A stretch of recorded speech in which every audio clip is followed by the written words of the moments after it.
Hello students, we are going to look at the concept of work today sociologically.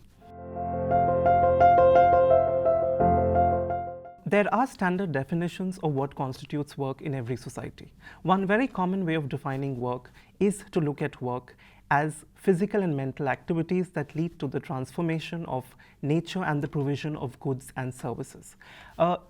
If you judge by this definition, you'd realize that a whole range of activities can be work but does not get recognized as such in society.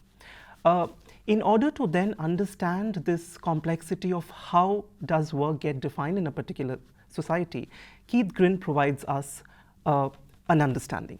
He states that what counts as work is dependent on the specific social circumstances under which such activities are undertaken, and critically, how these circumstances and activities are interpreted by those involved. Whether any particular activity is experienced as work or leisure, or both or neither, is intimately related to temporal, spatial, and cultural conditions of existence. Now, what does he mean by this? Let us take, for instance, the example of cooking. Now, when you have chefs who cook in restaurants outside and get paid for it, it becomes a part of their work profile and they get money. But the same activity when done at home, generally by women, is not characterized as paid employment or work and is seen as a part of her role. Likewise, say for instance, if you on a spur decide to cook a special meal for your friends, that becomes a part of your leisure activity.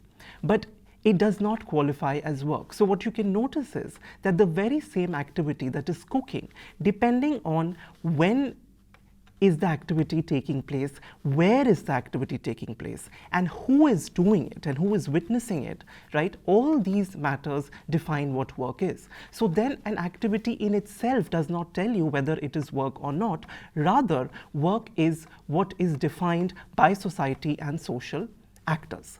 Now, given that work is then a contested cultural phenomena because it has, there are interpretations of meanings that are entailed in what constitutes work.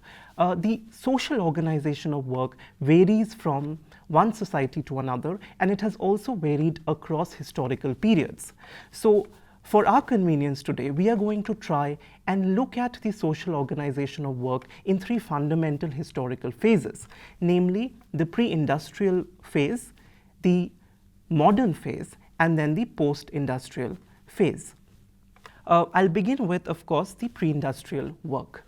Now, here we are talking about simpler societies, which is societies which were non-industrialized and stateless societies. Now, in this society, there wasn't a distinct economic sphere which could be separated from other aspects of life. So, most of these societies, according to anthropologists, were kinship-based societies, which means it was the kin relation through which a lot of the economic, political, obligations were carried through. So, which is why there was no distinct domain of work. Work was interlaced with religious activity, with social activity, with magical activity, right? So, it was impossible to demarcate a domain of work. In fact, in such societies, a lot of the work that took place was, for instance, tied to aspects of ceremonial gift giving. So say for instance, if you take the example of the Trobriand Islanders, they undertook cultivation, they undertook deep sea fishing, they undertook canoe building, and in all of these activities, a lot of religious rituals were also implicated. And at the same time, very interestingly, being a matrilineal society here, the product of, say, cultivation was not immediately consumed by the men who undertook cultivation. What they did instead was they would go and share it with their sister's husband or with their own brother-in-law.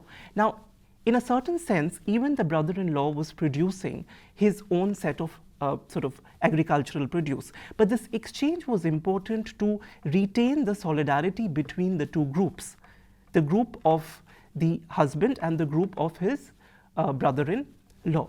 So that gives us the sense that it has been difficult in such situations to demarcate work from other domains because these societies were fundamentally undifferentiated. And it seemed that there were a range of activities which were intermeshed with each other. You didn't have a distinct category called work. Now, the idea of a distinct category of work which takes place in a separate domain is something that actually emerges with modernity. And with this, we come to a new phase in human society, which led to a radical reorganization in the way in which people do and experience work. Now, in this phase, one of the first thing that happened was the differentiation of domains, which is that what modern society did was that it had a conception that the economic activity was distinct from political activity, which was distinct from activities which were familial or socio-cultural activities. So then what happened is that the work that took place in a domain called the economic was what get characterized as work per se. And all other social activities in different domains did not constitute work. Now, what was this work in the economic domain? Now, firstly, there was an important shift that took place in modern society, which is that work shifted from the household to the factory site. So you had a specific location of work. Now, not only was there a specific location to work, there were also a new system by which work was carried out. And the system is often, of course, referred to as the system of industrial capitalism. Now, what is the system of industrial capitalism? Now, if we look at the system of industrial capitalism, it involves the production of goods and services for profit. Now, this kind of work, of course, is fundamentally based on a lot of mechanization and the use of advanced machinery.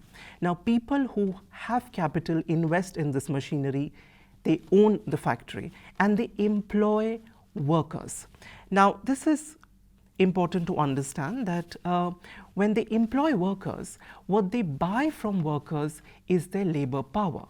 So in a modern society, workers are able to sell their labor power to capitalists or factory owners, and in return for wages. It's also important to understand that the wages are never equal to the value that is produced by the worker, which means that a part of the value that is produced is appropriated by the capitalist. This is the surplus value, and it is this that allows the capitalist to make profit. Now, because the wages are never equal to the value that is produced by workers, it was Karl Marx who essentially defined the industrial capitalist system as an exploitative system. Now, in this system, let us try and understand what sort of happens in a factory. Now, the first thing is that you have machines, but you also have a certain intensity of activity, which is that people have to continuously maintain the intensity of activity, and they are supervised. So you have a set of managers who actually ensure that the workers do their work. Now, another aspect of this is that because of the mechanization of work, you have a division of labor, which reduces the work into very specific tasks.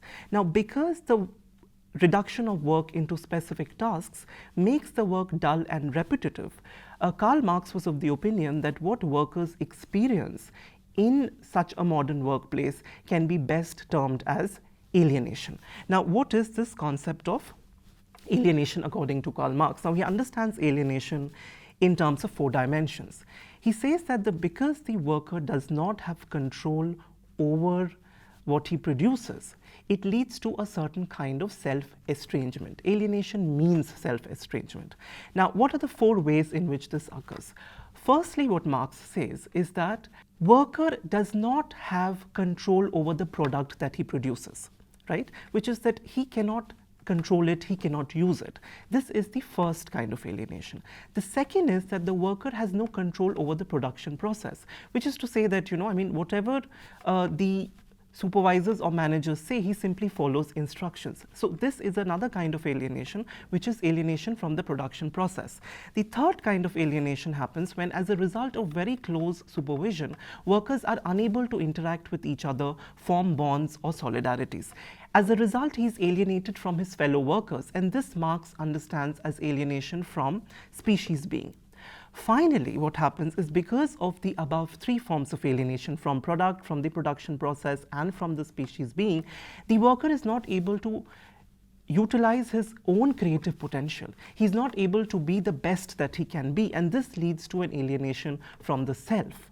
So this is how Marx tries to explain work in a modern society, which is that work is fundamentally alienating. Now, why is work alienating? Now, one of the reasons why work becomes alienating is because scientific principles of management were employed to undertake work, to ensure that there was greater efficiency, greater productivity, and greater profitability. One person associated with the application of scientific principles is Frederick Taylor, who was an American business consultant. And what he did was he conducted these time and motion studies, wherein he studied what is the minimum amount of time and effort and movement that a worker needs to undertake a particular task. And the idea was that through cooperation with the managers and heavy supervision, the worker was compelled in this fashion to undertake the task to maintain the intensity of work. Now, of course, what this leads to is that when you're breaking down this work into so many minute parts, what happens is that it leads to a certain kind of de-skilling of labor, which means that a worker does not need any special skills to perform these kinds of work. That makes the worker replaceable, which means that if you do not want to do the work in the terms that the capitalist is asking you to do, you will simply be asked to leave your job. And that pressurizes the person to stick to an alienating job. What this does is, of course, this dehumanizes the entire process of work. Now, what does dehumanization mean? Which means that you start functioning simply as a part of the machine. As Marx put it, a cog in the wheel, right? Now, because of alienation, because of this, intensity of work, the pressures of work, workers did try to resist. And so in the early phase in modern societies, there was a lot of industrial conflict, which means that the workers and managers, the workers and the capitalists came into conflict with each other. And then you had a whole set of strikes, lockouts, stoppage of work, right? So in order to stabilize the system then, there had to be certain efforts taken. Now, one of the ways in which the system of modern work was stabilized was through some of the procedures that were initiated by Henry Ford. Now, Henry Ford, of course, as the name suggests, is famous for his automobile industry. Now, what Henry Ford did was he applied Taylor's principles of scientific management and he improved the nature of technology in the factory. So what he established is referred to as the assembly line production. So in the assembly line production, what happens is that, again, the production of a product takes place in parts. And there is a conveyor belt which links each parts to the other, and you have workers placed at particular distances in the conveyor belt who are doing the most menial and repetitive of tasks, right? So say, for instance, he produced a standardized product, which is the Ford T car model, and he used this assembly line production. Now, when he did this, for an assembly line production, you need to produce a particular product in large numbers. So there has to be mass production. Now, mass production, of course, then requires mass markets. Now, how do you create mass markets? How do you ensure that everybody is going to buy that same car that you're producing?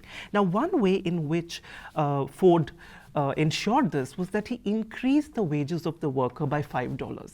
Now, just this mere increase by $5 had a lot of very interesting consequences. One is that this ensured the sales of his own car. Secondly, what it did is that I just mentioned that there was a lot of conflict between the workers and the capitalists. Because their salaries or wages were increased, this led to a reduction in conflicts and gave a certain kind of stability to the workforce and the working environment. And because of this, what happened then was that the system of capitalism stabilized. Right? So we're talking about, say, after the Second World War in the 1950s, what happened is the assembly line production ensured enormous amount of profits, worker stability, and the state here played a very important role in coordinating business, keeping price and competition at check, providing welfare services like education and health to the citizens, and ensuring that it creates a healthy workforce willing to work, right? And what this ensured was profitability and affluence of society. Now, it's important to then understand that by the 1950s, you had the American white middle class life, which flourished as a result of Fordism. But that does not mean that there was no inequality or workers' problems have been dealt with. What actually happened is a lot of these inequalities got transferred to racial and ethnic minorities. So while whites had more stable lives, Black Americans, other ethnic minorities continued to struggle in this system. It did not, of course, cater to everyone and benefit everyone. Another aspect of inequality that can be seen in modern society is that of the spatial division of labor, which is that because modern work entailed a shift from the household to the factory site, we have to think about what happened to the household, right? So this space gets regarded as the private space, and this becomes a space for women's activity, for feminine activity, and this work gets devalued. So the work that women do at home is not acknowledged as work, whereas the work that was done in factory sites, and they were often done by men, gets acknowledged as work. So in turn, what happens is a new kind of ideology is produced, which is that men should go out and work and be breadwinners in a family, and women should stay at home and care for the children. Now, obviously, because the two domains, which is the domain of the family and the domain of the work, were not equal, because you had a lot of rewards if you worked, but you had no acknowledgement of the work that women did. So this led to a certain kind of gender inequality as well. Now, following a decade or two, by the 1970s, what happened is that everything that was working in favor of the Fordist system of assembly line production actually sort of became difficult to sustain. Now, one of the reasons was, of course, what is referred to as stagflation. Now, stagflation basically means a situation where there was low economic growth, right, which means that there wasn't enough demand because there was a price rise. It is also associated with an oil crisis that took place in the Middle East, which sort of, made global prices go haywire, which is why there was stagflation. And then it was realized that these Fordist systems are becoming inefficient and uneconomical in that sense. As a result of this, this problem with the Fordist system actually led to a new way in which work began to be reorganized. At the same time, during this period, what happened was there was the continuous innovation in terms of technology, right? And especially from the 1970s, you had the development of communication technologies. Communication technologies actually played a very important role in making possible the transformation of work that took place from the 70s in order to respond to the problems of the modern Fordist system of work. And this new transformation of work has been referred to as post-Fordism. Some people also choose to call it Neo-Fordism because they say this represents a maturation of modern form of work rather than a radical shift from the modern form of work. Now, what are the specific things that are associated with post-Fordist form of work? Now, some of the things are, of course, the production and distribution at a global scale. Now, what this basically means is that if in the case of modern work, you were producing goods for, say, local markets or at best national markets, you now start producing goods and services for a global market, which means you're going to sell across the world, right? It also then means other forms of practices, namely mass customization, flexible specialization, rise of multinational corporations, and less hierarchical firms. Now, I'm going to elaborate on all of this. Now, in the first instance, what happened, let's look at the factory site. I'd already told you about what was the nature of work in a factory site, how alienating it was, how jobs were very repetitive. Now, because of technology, what happens, a lot of job got subsumed within technology. Because there was technology, you did not need laborers to do certain kinds of tasks because machines could do it themselves. So then what happened was, what you needed then was not workers with less skills, but you needed highly skilled labor who could actually operate, program these technologies and the software that were required to be programmed. So here there was a radical change. So instead of de-skilled labor, you started employing highly skilled labor who were extremely educated, and they would come together in teams of 5 or 20 and resolve problems of production, design, distribution.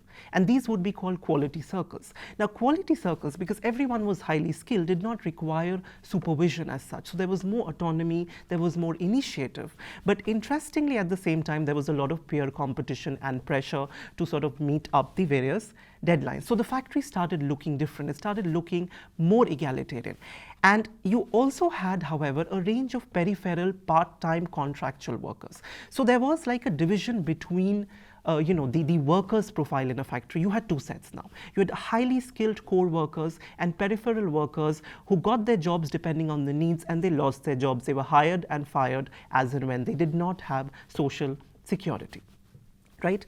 Another important aspect of this change in the factory system is that this change actually was manifested at a global level, and it led to what has been referred to as a global division of labor. So earlier, what would happen in a Fordist system was that from the procuring of raw materials to the production, to the distribution, and to the sales, everything would happen in-house, which is, it would happen in that big, huge factory that was there to produce goods, standardized goods at a very large scale. But what happened with the global division of labor is that these organizations started to subcontract, which means part of their activities would be sourced out to other countries which had cheap source of labor or cheaper raw materials. So what happens is then the Fordist system starts to disintegrate, as it were, which means that the same company which is located in America can now employ people to work for them from states like, say, Bangladesh, India, African countries, right? And they do so because they can get much cheaper labor. The amount that they would have to pay to an American would be far more than what they can pay to these people in Asia and African states. Now, because of this, what happens is that while the high-skilled workers of, sort of who are there in the Western countries, they work in good environments, egalitarian environments, less supervision. You have another set of people who work in deplorable conditions, in sweatshops, where they struggle, where there is no work-life balance, where they are paid a very meager amount, and sometimes it also involves child labor. So what happened then, the organization of work started looking different. So on one hand, you had these medium-sized firms who were producing very high quality goods, and they were supported by the state at a local level to be able to sort of, market these goods all over the world, right? And this is associated with, of course, mass customization. Now, what is mass customization? It means that each product can cater to the needs of a specific market. Because of information technology, it was possible to continuously alter the specifications of a product. The best example would be the Dell laptop. So in case of a Dell laptop, Dell was not producing a single specific kind of a laptop which it was then selling to others. Rather, it was the people who were configuring the laptop that they wanted, and then Dell would produce it together and sell it. So this was very different from the way in which Fordist production produced standardized goods, right? But alongside, in some sense, this diversification of the firm across the globe, you also had the emergence of multinational corporations, which means corporations which have this process all over the world, and they have enormous power. And because they have enormous power and enormous wealth, sometimes more than the wealth of the GDP, it's very difficult for the state to control these MNCs. And what these MNCs do is that they're interested mostly in making profits for themselves, and they are only interested in reducing costs. They do not care necessarily about the workers. They do not care about, say, the workers who are suffering in sweatshops. They are only interested in their profits. So what MNCs do is they distribute inequality at a global level. Now, other ways in which one has tried to understand the post-Fordist work is also through concepts like a knowledge-based economy. Because in post-Fordist work, a lot of labor is invested in providing services which does not require the production of tangible goods. So basically, a lot of time is spent in research, design, development, marketing, and sales, and not actually producing the good. So a lot of people make money by simply as sort of scholars say, doing nothing related to actual production. Another way of seeing the post-Fordist society is to see it as a network society, because you see, because of communication technology, it is possible to communicate remotely across various parts of the world and get work done. So you may be sitting in India trying to provide customer service at a very different time zone to Americans, so on and so forth. So this is made possible with the sort of post-Fordist work. Now, this has an impact for the profile of the worker and the one who does the job. So if earlier mostly labor was de-skilled or it was highly specialized, today the concern is to try and get motivated workers who are team players, who are ready to adapt and innovate and take initiative. So this involves firms undertaking on-the-job training for the workers and promoting what is called soft skills, which is innovation, adaptability, and the ways of interacting with each other in sort of a certain fashion, because the idea is that a lot of work is not about production, but it is about providing services, it is about customer care, etc. So on-the-job training, multi-skilling becomes important. A very interesting aspect of post-Fordist form of work is the feminization of the workforce. So from the 70s onwards, what you see is that a large number of women start participating in the sphere of work. And interestingly, a lot of their work looks very similar to what they did in their households, which is it involves emotional labor. So you see customer care services, air hostessing, and these kinds of works are something where you see a concentration of women. But even though many women are joining work, what we see is that they remain concentrated at lower levels. They generally tend to do contractual or part-time jobs, and also the experience wage gap, which is that they are not paid the same amount as men for the same kind of job. Another aspect is that a lot of these women, as they join work, they experience a glass ceiling, which is they cannot rise up the ladder. And one reason for it is also the kind of sexual harassment that they experience at the workplace.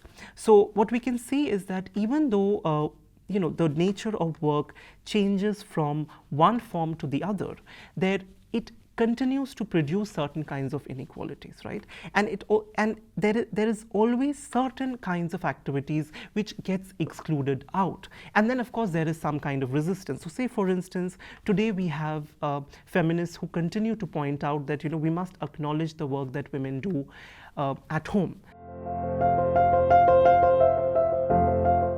One must understand is that when one is trying to understand work historically or culturally, one needs to understand that it is always a contested phenomenon, that there will be dominant perspectives of it, but that will always exclude certain activities which technically may qualify as work, but society does not recognize it as such, and that can produce its own kinds of exclusion and inequalities. Thank you.